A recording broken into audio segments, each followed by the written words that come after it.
Kushdo që nuk është duke e përdorur inteligjencën artificiale është duke humbur jashtëzakonisht shumë. Personalisht, shumë vite më parë kur fillova biznesin tim, më duhej që të bëja vetë shumë punë, duke filluar nga copywriter, social media manager, web developing, etj pafund, të cilat janë profesione shumë të rëndësishme në një biznes. Më pas mu desh filloja të paguaja njerëz, dhe ndonjëherë shumë prej tyre as nuk e meritonin të paguheshin. Derisa më në fund vendosa të filloj të përdor inteligjencën artificiale dhe aty pash vërtet ndryshim. Kështu që sot me janë dua që të diskutojmë pikërisht lidhur me inteligjencën artificiale në biznes, që dhe ju të kuptoni akoma më shumë se si ju ndihmon në bizneset tuaja për të rritur shifrën tuaj të afarit, por dhe se si ju ndihmon për të krijuar një biznes online dhe jo vetëm duke filluar nga zero me buxhetin më minimal të mundshëm. Unë do thosha në mjaftonin edhe 50 euro për të filluar për të krijuar biznesin tuaj online. Jemi gati? Gati. Pyetja e parë që unë ka përgatitur për ty sot është kur e ndjeve vërtet nevojën e përdorimit të inteligjencës artificiale dhe pse vendose që ta integrosh në punën tënde? Nevoja vjen si zhvillimi i teknologjisë, inovacionit, i kohës, i inteligjencës artificiale në këto 5 vitet e fundit. Dhe në këto 5 vitet e fundit e kam ndjerë që duke filluar që me Covidin, që inteligjenca artificiale është shumë e rëndësishme për të futur dhe për të implementuar në biznese. Në fillim ka dalë si një objekt ose si një risi vetëm për bizneset dhe sot ajo është përhapur në mbar botën edhe për njerëz që janë njerëz thjesht, personal që mund të bëjnë pyetje thjeshta, që mund ta implementojnë atë në jetën e tyre të përditshme, gjë që sot është e domosdoshme. Por në biznes ka gati 5 vite që unë kam filluar ta implementoj. Ka shumë njerëz që i trëmben inteligjencës artificiale dhe thonë do na marr vendin, apo do lër shumë njerëz pa punë. A mendon se është vërtet kjo gjë? Është normale që njerëzit kenë frikë. Pse? Sepse psikologjikisht njerëzit gjithmonë kanë frikë nga gjërat e reja, nga gjërat cilat janë të paprekshme, dhe sidomos nga gjërat që na bëjnë ne të ndjehemi ignorant, të ndjehemi të paditur. Dhe për këtë, ajo që duhet që të kapërcejmë këtë etapë është dituria, është që të mësojmë, të kuptojmë çfarë është inteligjenca artificiale, pse ka dalë si risi, sepse çdo gjë që shpiket në këtë botë del si një domosdoshmëri e njerëzimit dhe nuk duhet marrë si një frikë. Frikë merret kur nuk arrim dot ta mësojmë. Në momentin që implementojmë, ja mësojmë, arrim të kuptojmë dhe kjo duhet, nuk mund të zgjash më tepër, po duhet ta mësojmë. Çfarë është, pse është dhe si është dhe pse duhet ta. E di çfarë lexova para ca kohësh? OpenAI kishte vendosur të investonte 316 milion euro për të marrë një person për të trajnuar inteligjencën artificiale, që do të thotë inteligjenca artificiale ka nevojë për trajnim. Dhe këta njerëz që kanë frikë se do të mbeten pa punë, duhet të mësojnë të përdorin inteligjencën artificiale në mënyrë që mos t'u zër vendin e punës, por të dinë se si ta komandojnë ato dhe ta përdorin për nevojat e tyre. Kështu që kur vetë OpenAI investon për të punësuar dikë që të trajnojë inteligjencën artificiale, do me thënë që vlerat njerëzore nuk shuhen kurrë, por thjesht duhet të rritemi në performancë dhe në ekspertizë. Një pyetje tjetër që unë kam për ty është si bizneset mund të përdorin inteligjencën artificiale për të bërë para. Kush janë 3 forma? 3 forma për të përdorur inteligjencën artificiale në një biznes. E para është automatizimi i shitjeve. E dyta është zvogëlimi i personelit dhe përdorimi i inteligjencës artificiale në different tash, nuk e di si quhet në shqip, kryendjes.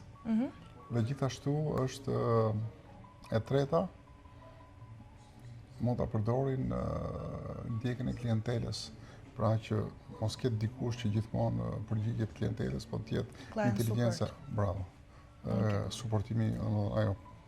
Edhe unë do thosha që këto janë shumë të rëndësishme dhe është një nga gjërat kryesore që ndihmon jo vetëm për mos shpenzuar më shumë para se sa duhet, por edhe për të investuar në mënyrë smart dhe për ta bërë procesin shumë automatik dhe shumë më të rrjedhshëm. Ti, si sipërmarrës, çfarë detyra është të menjëhershme të delegoje tani inteligjencës artificiale, tani në biznesin tënd? Gjëja kryesore, e thash edhe tek pyetja si më sipër, që është automatizimi i shitjeve. Është një nga gjërat kryesore. Ndjekja e klientelës, besnikëria e tyre, është një gjë akoma më kryesore, që nuk e bëjnë shumë biznese. dhe se si unë mund të përmirësoj punën time nëpërmjet inteligjencës artificiale dhe të reduktoj personelin që është i panevojshëm në një biznes. Kurse unë e di për çfarë do e përdorja? Për të krijuar postimet, për të automatizuar të gjithë rrjetet e mia sociale dhe për t'u përgjigjur klientëve në çfarëdo lloj platforme që ata do ndodheshin. Kjo është fantastike, sidomos për punën online. Unë flas përgjithësi për bizneset fizike, të cilat e kanë të nevojshme sot të gjë. Pse nuk mjafton vetëm të punosh fort, por duhet krijosh sisteme për të patur një biznes të suksesshëm? Sepse puna, do t'jap një shembull, ata që punojnë fort, punojnë me orë të zgjatura, duan t'i bëjnë gjitha vetë dhe janë perfekcionist dhe nuk kanë besim tek të tjerët.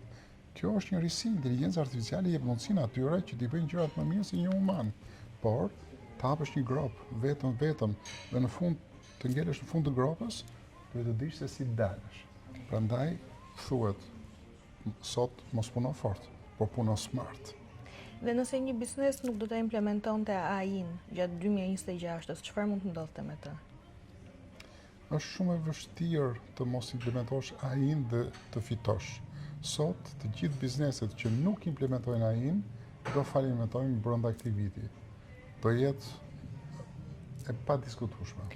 E di pse mendoj unë këtë, sepse një biznes apo një individ që implementon AI në punën e tij ecën me ritëm shumë të shpejtë dhe bëhet totalisht e pamundur për ta kapur dot. Unë e shoh për shembull me njerëz të cilët duan të bëjnë të njëjtin lloj kontenti që bëj unë apo duan të punojnë në të njëjtën mënyrë dhe nuk e njohin AI-n, dhe nuk e njohin si ta përdorin. E kanë të pamundur ta kapin ritmin. Dhe nëse ti nuk e kap për ritmin e konkurrentit, teknologjia, interneti, inovacioni, inteligjenca artificiale sot ecën me hapa maramëndse. Nëse ti nuk kap fillin e fijes, nuk arrin dot ta kapësh mesin.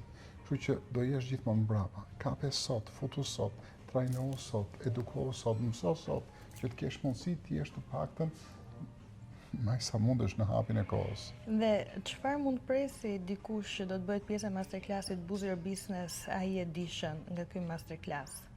Si do të ndryshoj mundësia e tij së pari? Çelësin e suksesit, kapi fillimet e mënyrës se si të implementoj në biznesin e tij inteligjencën artificiale. Dhe për gjithë ata që nuk kanë biznes, të dinë që nëpërmjet inteligjencës artificiale të ndihen të sigurt që duke bërë biznesin e tyre do jenë fitimtar, do jenë të suksesshëm. Kush mund të bashkohet në këtë masterclass? Të gjithë ata që duan të krijojnë një biznes dhe të gjithë ata që kanë një biznes dhe nuk kanë arritur akoma deri në tani të implementojnë inteligjencën artificiale në bizneset e tyre. Nëse doni të fitoni, nëse doni të jeni suksesshëm, nëse doni të bëni para, merrni pjesë në këtë trajnim i cili është totalisht falas. Klikon në linkun në bio, regjistrohu në këtë masterclass, ti që do të krijosh një biznes me një buxhet minimal, ti që ke një biznes që do të rrisësh shifrën tënde të afarit, vizibilitetin tënd në rrjetet sociale dhe dëshiron të bësh dallime nga konkurrentët e tu. Të mirpresim në Boost Your Business AI Edition. Regjistrohu në linkun në bio.